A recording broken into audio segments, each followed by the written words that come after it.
Damn it. ఏంటిటా కుండబద్దలు కొడతా అట్ట. నమస్కారం, కుండబద్దల ప్రేక్షకులకి స్వాగతం. నేను గౌతమ్ కాటా. ఈ వీడియోలో నేను మీతో చెప్పాలనుకునే అంశం, మోడీ ఇంకా జగన్ జేబులోనే ఉన్నాడు. దీని గురించి ప్రత్యేకించి నేను ప్రూఫ్స్ చూపించాల్సిన అవసరం ఏమీ లేదు. ఈ ఎన్నికల నగారా మోగిన దగ్గర నుంచి జగన్మోహన్ రెడ్డి పట్ల మోడీ ఏ విధమైన నిర్ణయాలు తీసుకుంటూ ఉన్నాడు, ఏ విధంగా ఆయన నిర్ణయాలన్నింటినీ అవలంబిస్తున్నాడు అనేది ఒకసారి చూసుకుంటే అందరికీ అర్థమైపోయే అంశమే.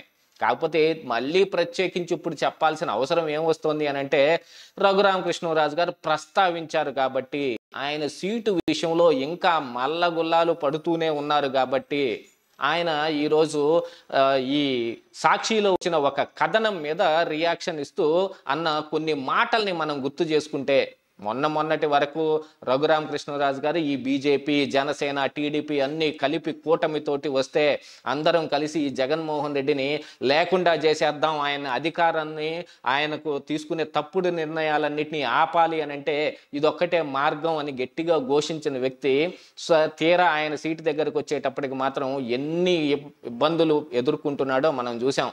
జగన్మోహన్ రెడ్డిని వ్యతిరేకించి బయటకు వచ్చిన తరువాత ఆయన మాట్లాడిన మాటలు కానీ, ఆయన మీద పెట్టిన కేసులు కానీ, ఆయన కనీసం కాన్స్టిట్యున్సీకి వెళ్లకుండా చేసిన ఇబ్బందులు, వీటన్నిటినీ ఆయన బాగానే తట్టుకున్నాడు. చివరికి కస్టోడియల్ టార్చర్తో సహా ఆయన బాగానే తట్టుకున్నాడు. కానీ సీటు విషయానికి వచ్చేటప్పటికి ఆయన రాజకీయ జీవితం ఇక్కడితో ఒక మలుపు తిరగబోతోంది అని అనుకున్న సమయంలో దాన్ని మొత్తాన్ని బూడిదలో పోసిన పన్నీరు చేసేయటానికి జగన్మోహన్ రెడ్డి ఆడిన డ్రామాతో ఈ బీజేపీ పార్టీ కూడా ఏకీభవించటం మూలాన ఆయనకే దెబ్బ తగిలింది. ఆయన నరసాపురం ఎంపీ టికెట్ ఆశించాడు. ఆయన జాతీయ పార్టీ అయిన బీజేపీలోకి వెళ్దామనేది ఆయనకి ఇంతకు ముందు కోరిక ఉండి ఉండొచ్చు. అందుకోసమని నరసాపురాన్ని బీజేపీకి అలాట్ చేస్తే ఈయన బీజేపీలో జాయిన్ అయ్యి ఆ సీటు తీసుకుందాం అనుకున్నాడు. కానీ ఇక్కడ జరిగిన బోలెడన్ని పరిస్థితుల మూలాన జగన్మోహన్ రెడ్డి కోవర్టులు ఇంకా బీజేపీలో ఎంతో మంది ఉన్నారు. వాళ్ళున్నంత మాత్రానే ఏదో జరిగిపోతుందని ఎవరు చెప్పరు. కానీ కేంద్రంలో ఉన్న అధికారులలో ఉన్న పెద్దలు ఉన్నారు చూడండి, ఆ పెద్దలు జగన్మోహన్ రెడ్డి పట్ల ఏ విధమైన వైఖరిని అవలంబిస్తున్నారు అనే దాని మీద మొత్తం అంతా తిరకాసు మరకాసు అయిపోయింది.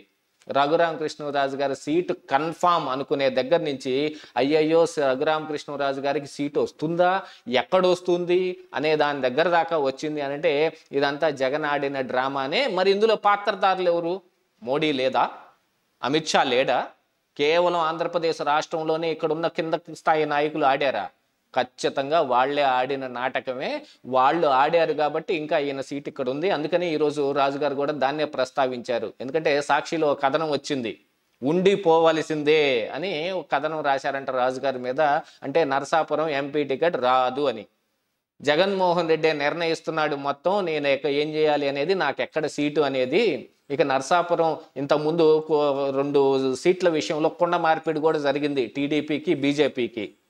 అలాగనే ఇప్పుడు నరసాపురం టికెట్కి, ఉండి టికెట్కి, అంటే అది ఆ ఎంపీ టికెట్కి ఎమ్మెల్యే టికెట్ ఇచ్చేటట్టుగాను జాగ్రత్తగా దగ్గరుండి గెలిపించుకునే వాగ్దానంతో ఏదో నరసాపురం ఎంపీ టికెట్ని రాజుగారికి తిరిగి ఇప్పిద్దామని టీడీపీ ప్రయత్నాలు చేస్తూనే ఉంది. ఎందుకంటే టీడీపీలోకి ఆయన చేరాడు కాబట్టి. ఈరోజు టీడీపీ పార్టీ నాయకుడుగానే ఆయన మాట్లాడుతూ అన్న మాటలే ఇవి. నేను ప్రత్యేకించి పుట్టించినవి కూడా కాదు, వాళ్ళు చెప్పినట్టల్లా వీళ్ళు ఆడుతూ ఉన్నారు. మరి అతనేం నిర్ణయం తీసుకుంటాడో ఆ నిర్ణయం తీసుకుంటే దాని తర్వాత నేను చెప్పగలుగుతాను నేను ఎక్కడి నుంచి పోటీ చేస్తాను అనేది ఆయన అన్నాడు అని అంటే, మరి ఆయన లోపల ఇంటర్నల్ మ్యాటర్స్ ఏం జరుగుతున్నాయి, ఎలా జరుగుతున్నాయి అని ఆయనకు తెలుసు. మరి టీడీపీ పార్టీ ఈ నరసాపురం టికెట్ని వెనక్కి తీసుకొని రాజుగారికి ఇప్పించడం కోసం అనేక ప్రయత్నాలు చేస్తూ ఉంది. అది కూడా తెలుసు, అది కూడా అర్థమైపోతూనే ఉంది. అన్లెస్ రాజుగారికి నరసాపురం ఎంపీ కాకపోతే ఆయనకి ఉండి ఎమ్మెల్యే టికెట్ ఇవ్వటం కోసం కూడా అన్ని ప్రిపరేషన్స్ కూడా చేసి పెట్టినట్టుగా వార్తలు కూడా బయటకు వచ్చాయి. ఆల్మోస్ట్ ఆల్ అది కన్ఫామ్ అనుకుంటున్న తరుణంలో ఇక నరసాపురం ఎంపీ టికెట్ కోసం చివరి ప్రయత్నాలు చేస్తూ ఉన్నారు. మరి దీనికి జగన్మోహన్ రెడ్డి అడ్డుపడుతున్నాడు. జగన్మోహన్ రెడ్డి ఏదో ఒకటి తొందరగా నువ్వు తేల్చేసేయి, నేను ఎక్కడ పోటీ చేస్తాననేది ఇక నేను కూడా నిర్ణయించుకుంటాను అని ఆయన ఈరోజు బాహాటంగా చెప్పాడు అని అంటే దీని వెనకున్న పరిస్థితులు ఏమిటి మనం ఒకసారి అర్థం చేసుకోవాలిగా. దీంతో పాటుగా ఆంధ్రప్రదేశ్ రాష్ట్రంలో సిఎస్ని కానీ డీజీపీని కానీ మార్చకుండా ఉండటం అనంటే కేవలం జగన్మోహన్ రెడ్డికి హెల్ప్ చేయటం కోసమే, ఆయనకి సహకరించటం కోసమే. ఎన్నికలు ఈ బీజేపీ పార్టీతోటి కొలైడ్గా ఉంటే, ఈ కూటమిలో ఉంటే ఎన్నికలు ఏదో సజావుగా జరుగుతాయని ఆశపడ్డ దాంట్లో కూడా అలాంటిది ఏదీ లేదు, అంతా బూడిదలో పోసిన పన్నీరే అని సిఎస్ డీజీపీల బదలాయింపు లేకపోగానే తెలిసిపోయింది మనందరికీను. ఇక దాంతోపాటుగా 9 మందిని బదలాయింపు చేశారన్నా కూడా మళ్ళీ తిరిగి ఆ స్థానాల్లోకి ఎవరెవరిని సెలెక్ట్ చేశారనే దాంట్లో సిఎస్ ఆడిన డ్రామా ఏమిటి అనేది కూడా కొన్ని ప్రముఖ వార్తాపత్రికలు, ఛానల్స్ అన్నీ బయట పెట్టడం కూడా జరిగింది. ఇంత జరుగుతుంటే మరి ఏమి చేస్తూ ఉన్నారు మరి టీడీపీ జనసేన కూటమి? ఏం బీజేపీని ఏం ఒత్తిడి చేస్తూ ఉన్నారు? ఏం చేసే పరిస్థితి లేదు ఇక్కడైతే. కాకపోతే జగన్మోహన్ రెడ్డి మీద ఉన్న భయంకరమైన వ్యతిరేకత ఇప్పుడు టీడీపీ పార్టీకి ఒక వరంగా రావటం జరిగింది. దాన్ని ఈ జనసేన కానీ ఇటు బీజేపీ కానీ పంచుకోవటానికి మాత్రమే వచ్చినట్టుగా ఉన్నాయి కానీ ఏళ్లకి యాక్చువల్గా టీడీపీకి ఈ సింపతి అంతా వాళ్ళేం గెయిన్ చేసి పెట్టింది కాదు. ఎందుకంటే ఆంధ్రప్రదేశ్ రాష్ట్రంలో ముఖ్యమంత్రి స్టేక్ ఉన్న వ్యక్తులు ఇద్దరు కనిపిస్తూ ఉన్నారు. అయితే జగన్మోహన్ రెడ్డి అవ్వాలి, లేకపోతే చంద్రబాబు నాయుడు అవ్వాలి. జగన్మోహన్ రెడ్డి మీద కోపం ఉంటే చంద్రబాబు నాయుడు అవుతాడు, చంద్రబాబు నాయుడు మీద కోపం ఉంటే జగన్మోహన్ రెడ్డి అవుతాడు. ఇంతకు మించిన ఆంధ్రప్రదేశ్ రాష్ట్రంలో వేరే ఈక్వేషన్ లేదు. జనసేన నుంచి పవన్ కళ్యాణ్ అవుతాడు, బీజేపీ నుంచి సోము వీర్రాజు అవుతాడు. అంత సీన్ లేదు ఎక్కడ ఎవరికీను. అందుకనే ఇప్పుడు ఈ కూటమితోటి రావటం జరిగింది. జగన్మోహన్ రెడ్డి మీద ఉన్న వ్యతిరేకతను ఈ టీడీపీ ఆకట్టుకుంటుంది, టీడీపీ మూటగట్టుకుంటుంది. కాబట్టి అందులో కొన్ని కాయలు మనం కూడా తిందామని వీళ్ళు వచ్చినట్టు చేరినట్టు కనిపిస్తూ ఉంది. కానీ దీనివల్ల టీడీపీకి కూడా ఏం ఉపయోగం లేదు. కాకపోతే వీళ్ళు ఎందుకు చేర్చుకున్నారు అని అంటే, ఇదిగో ఎలక్షన్ సజావుగా జరగాలి అని అంటే అందరి యొక్క సహకారం మనకు అవసరం.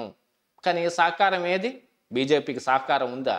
కనీసం ఒక టికెట్ దగ్గర అటు ఇటు కూడా మాట్లాడుకోలేని పరిస్థితులు ఏర్పడ్డాయి.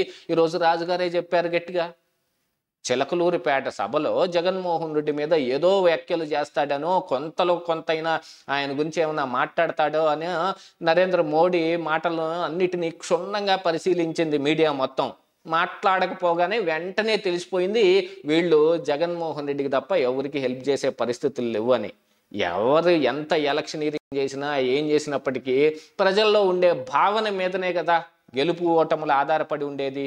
వాటన్నిటినీ క్రోడీకరించుకొని ఇప్పుడు టీడీపీ ద్వారా వీళ్ళందరూ అధికారం పొందుతారు తప్ప ఈ జనసేన అయినా బీజేపీ అయినా ఇక జగన్మోహన్ రెడ్డికి హెల్ప్ చేయటానికి మోడీ అన్ని విధాలా కృషి చేస్తూ ఉంటాడు. అసలు 6 ఎంపీ టికెట్లు తీసుకున్న కారణం కూడా జగన్మోహన్ రెడ్డికి యువతల కూటమికి చెరిసగం ఎంపీ సీట్లుంటే ఇద్దరిని చేర్చి పక్కన కూర్చోబెట్టుకోవాలి అనే ప్లాను ఒకటి మనకు బాగా అర్థమైపోతా ఉంది.